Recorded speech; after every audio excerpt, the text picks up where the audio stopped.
Something I didn't like is I was on that side stacking them 3 high, and 2 or 3 of them fell over. Immediately in my mind, I thought of my daughter. And I thought, if anybody's over there, it'd kill somebody. It just made me sick to my stomach, to be honest with you. We'll get this cleaned up and get it ready. So we are building a barn.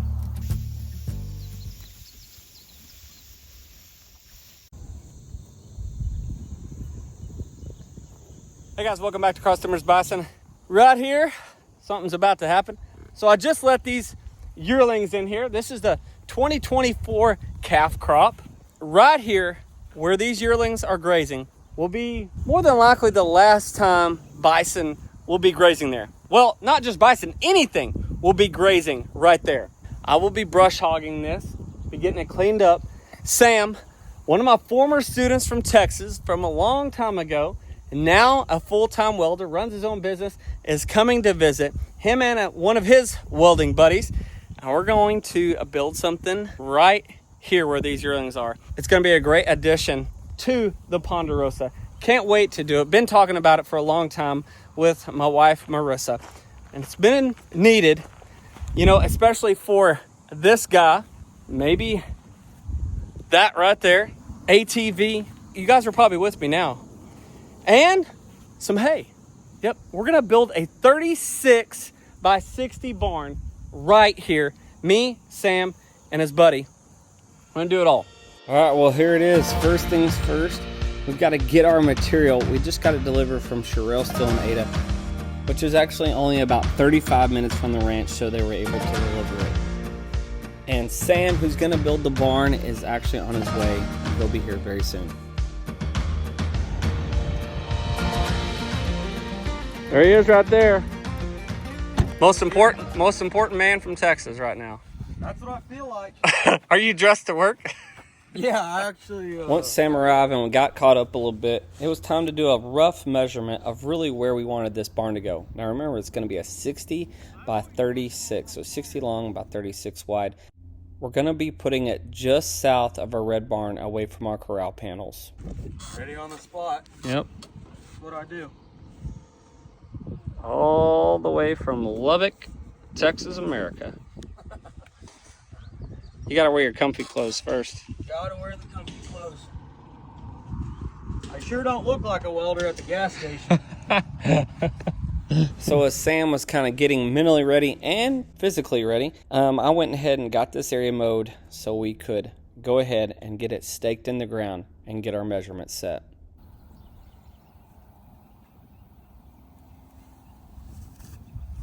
All right.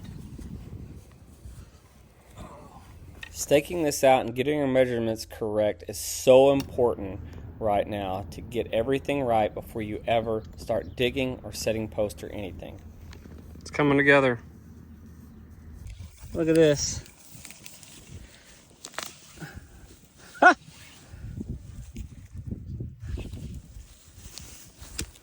about that right there? Part of the cover crop mix, and this is where I ran our strips. So there could be some out in the pasture. I'll be dang. Once we got everything set and we were happy with it, we ran over to our neighbor Richard's, where I got a post hole digger so we could hook up to our skid steer and start drilling holes. Now these are going to be 24-foot long, 4-inch square tubing. We really want to get them down deep in this ground, so we went and rented an extension to go on this auger bit, and I think these holes are going to be anywhere from like 8 to 10 feet deep.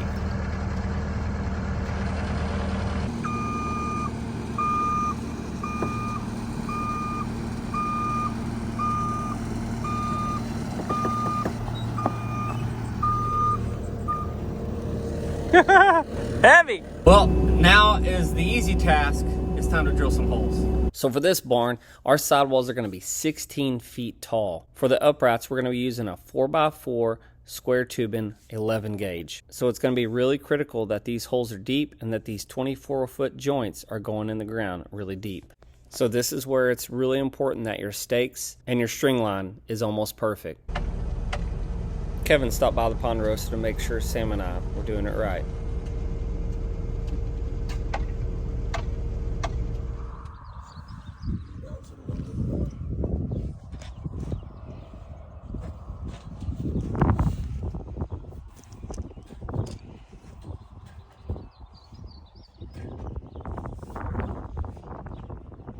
All right, today's a very big day for Sam and I. It's time to get these square tubing in the holes, get the concrete in, and get these poles set.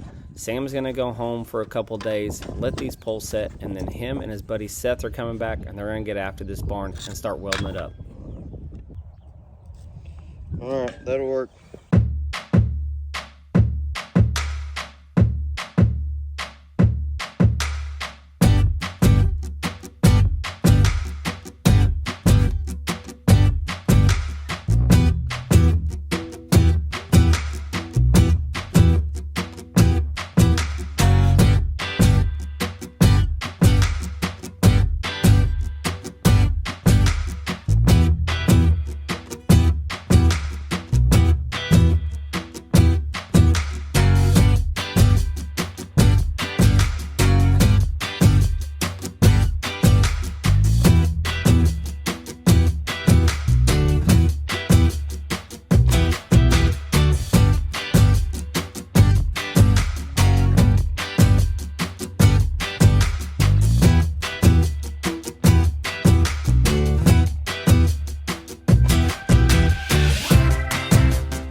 I'm up and at 'em.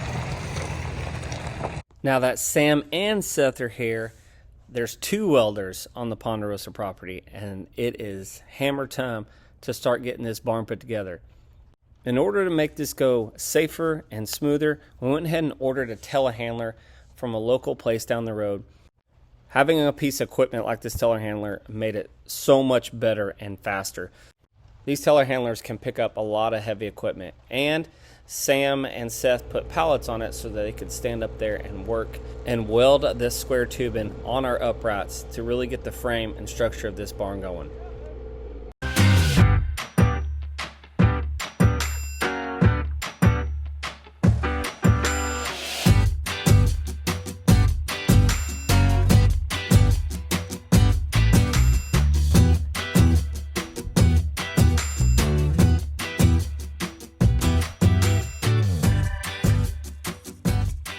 With these 2 guys, this barn was going up so fast. Now, the fun part, it's time to put up our trusses.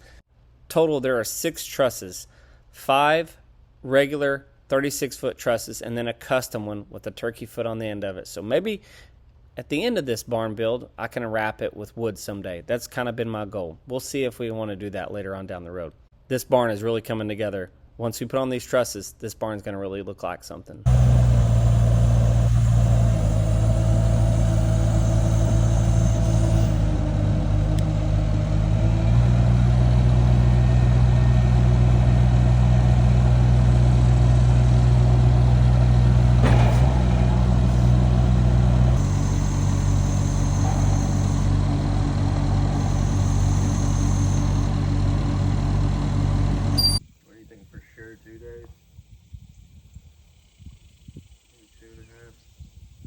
All right, guys, welcome back. Day 4, 4-inch sheet purlin is going up on our new installed trusses on the barn. Let's take a look.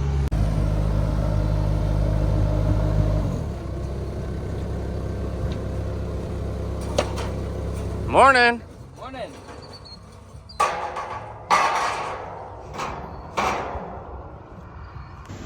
Meanwhile, while Sam or Seth are getting after it, one of my favorite neighbors, Richard, who cuts our hay for us and lets us borrow everything basically, including the auger in this video, is baling hay for us right next to our property. It's so fortunate to have good neighbors, literally, because my neighbor just to the north has a 69-acre property with a lot of native grasses, and we have a relationship with him. He let us cut our hay off of his pasture every year. Now Richard's baling it up, and here in a couple days, once this barn is done, we're going to start putting hay in it.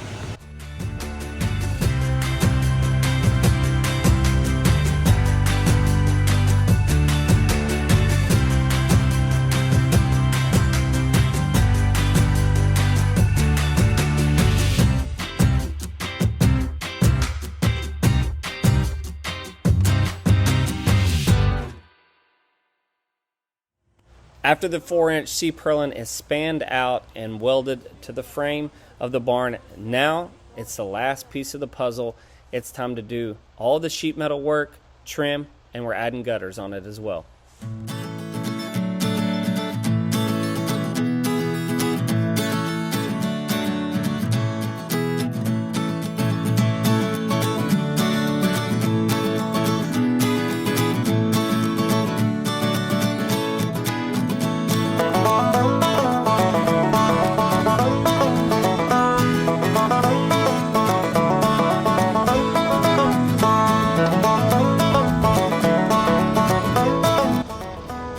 So excited and pleased with the work that Sam and Seth did on this barn. They did an exceptional job. I love how all the little things matter to Sam. This is Seth's first trip to the Ponderosa, so I got to know him a little bit and can't wait for these two to come back and do more projects on the Ponderosa.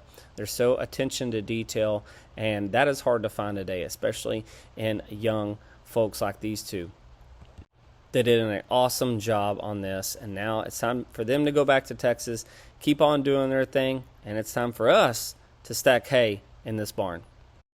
Before we start getting the hay off the field, something I really want to do is put a base in the bottom of this barn. This is our very first hay barn ever. I am going to put some hay and equipment in here as well, including like an ATV, skid steer, trailer, but I really want to get a base, so we're going to use some 1-inch crusher. All right, here it is. Everything's set and ready. The barn is ready for some hay. So I'm gonna have my wife Marissa and Bo and Brooks come and help. And we're literally, as you can see here, going right across the road to another neighbor that allows us to go ahead and cut the hay off their property. Some great native hay. Once again, another great neighbor that allows us to get some of their good grass. Keep going. Keep going. Okay. Push it to your left. Keep going. Keep going. Okay, you got it. I'm gonna scoop this one up. Okay. And then I'll grab this. Yeah. Go ahead, hon. Here's a handy thing when you're hauling hay. If you got a hydro bed, you can get an extra bale, crimp it down, and keep going.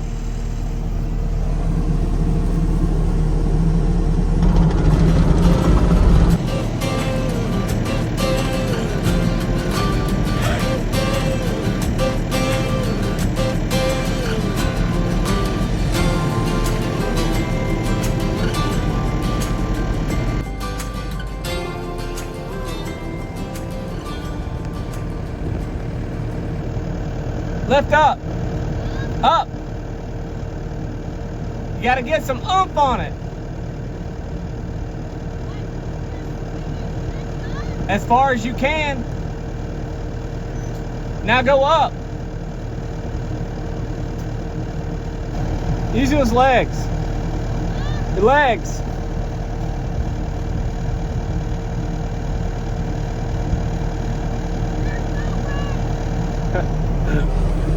So now the fun part, now that we're hauling hay, we've got Mom, Kevin, Marissa, we got the whole fam helping today haul some hay. Even we got our buddy Mud. So they're going to be bringing in all the hay from our neighbors' properties. I'm going to go ahead and try to start stacking this thing. So I'll just tell you from the get-go, I'm going to be honest with you. This is the first time that I'm going to be able ever to stack hay like this. Normally, if you don't have a covering or some sort of barn to cover your hay, you don't stack the hay like this because in our country, the hay can mold really easy and can go to waste. But now that we got a hay barn, we're going to start stacking it as high as we can so we can get as many bales in here as possible. Once I got going on this, I got the first 2 levels stacked. Then it got interesting and I started realizing that this was not going to work. And I was getting very upset and impatient because it just kept crumbling down. It was not stacking the way I wanted it to. I was getting so frustrated with this hay, it just wouldn't stack for me. I actually had to get out, walk away, and I called my buddy Mud to come over and help me. After talking about it for a little bit, we tried a new stacking method. Well, we're having fun moving hay. It's been kind of a struggle, as you can see here in the time lapse I set up. I tried to stack it myself, and I was really had high expectations about this. You know, so you kind of build this hay barn in hopes that you can get as many round bales of hay in here as possible. Now these are large round bales of hay. They're going to weigh anywhere from 900 or 1,000 pounds. And Mud and he was moving hay with Mom and Kevin and Marissa. We're all moving hay, hauling it over here, and I was over here trying to stack it. Well, sometimes they were watching. So what we figured out is this hay wrap is just a little too loose, and we didn't know that until you want to stack it, tight, 3 high in a barn, because we've been using this hay and the same guy that cuts our hay, Richard, for several years.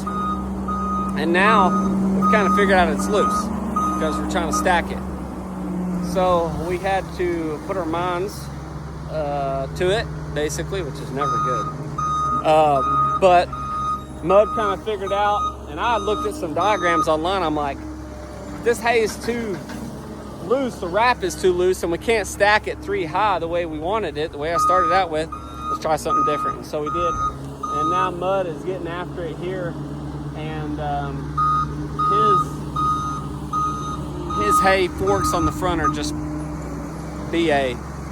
They're pretty awesome, basically. They're a lot manlier than mine, for sure, than my 2 little forks. So he's doing this inside. I'm grabbing the bales from what the Mom and Kevin and Marissa dropped off, and I'm flipping them over.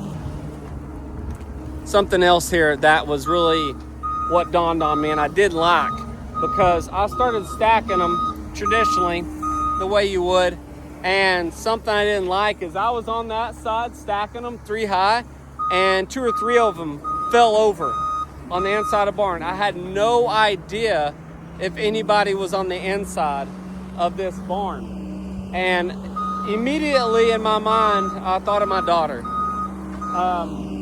and luckily she was inside the house, but I immediately thought, if somebody's over there, one of our kids, now little man is too small obviously, but Brooks, who's 5 years old, happens to wander out here, not that Mom would let her, we always know where she is. Just in my mind I thought, if anybody's over there, a little kid, an adult, and they're not paying attention, I would have just killed them, basically, because I knocked those bales of hay over, and they'd have crushed people. They'd have crushed someone. And like I said, those are 900, 1,000 pound bales. And so between me and Kevin and Mud, we talked about it, devised a plan. We didn't like how they were stacked, because Brooks would love to come out here and play on hay. I mean, I did that as a kid. A lot of you probably did that as a kid, but it was not a good situation. And I thought, well, if it's falling this easy, it's dangerous. It's dangerous for me. I mean, I'm in the skid steer, I'm safer. But if we're out here playing together, or I'm moving hay, or just some bales finally give in and roll, it'd kill somebody. My daughter could be included in that. So it just made me sick to my stomach, to be honest with you. And so like this, there's no movement. They're not gonna move. So with my skid steer, I can do this when we're feeding in the wintertime. I can get them out, set them down where my hydro bed can scoop them up and make it work. So we're doing this. We're gonna get as many as we can in here, and we'll see how many we get in here. We got 176 total bales that we bought this year. So we'll see how many we can get. Well, and this is how it looks today. It's stacked up. We've got a lot of hay in there. I'm not even gonna do the math, but I wanna say Mud told me we got a little over 130 bales in here. Once we kind of figured out, hey, the hay ain't gonna stack this way. We're gonna do it this way. It's nice to have some people around that got a little bit more experience than me on stacking these things. Mud came in and helped get it going for us. Got the Scout in here too. Livestock trailer. Skid steer. Got it all in here. This is exactly what I really wanted to do with it. So we left this bay open, obviously, so we could get some more important equipment to stack in here. As you see, we still got a lot of random bales of hay in here. Went and got the other 40 left out in the pasture once we got this stacked up. And I'll probably just go around the edge, to be honest with you, and kind of line these up. We won't stack them because, like I said earlier in the video, down here, if we get a lot of moisture, or which includes rain or snow, if you stack the bales, it can mold them a lot faster. So we'll keep them individually on the ground, and I'll set them up actually where I can just come by with the hydro bed and scoop them up, and that'll make it easy once we start feeding. Right now we've had a lot of good rain. Our pastures are in good shape so far. We got a burn coming up soon. Stay tuned for that. We haven't had to put a bale of hay out yet, but when we do, we'll start on the outside, which is all these right here. I don't know if you guys see what I have in my hand here. We've got our jerky is back in stock. Guys, this is some of the best jerky I've ever had. 100% bison, raised in Oklahoma, made in Oklahoma. And we have our new flavor, Mandarin Teriyaki, also in stock as well. And we've got another flavor coming. It'll give us our 4 flavors, the most we've ever had on our 100% bison snack sticks. So it'll be original, less sodium, sweet barbecue, Mandarin Teriyaki, and the new one, I'll let you know when it drops and we got our new flavor. You guys can check it all out on our website at crosstimbersbison.com. I want to thank Sam and Seth. They do such a great job, and I love being around these guys and watching them work. It's fascinating. It's a really good. Hope to have them back on some future projects. Don't forget to check out our website and get some of our awesome bison products. Thank you guys for watching us. We'll see you guys soon. Keep on bison ranching.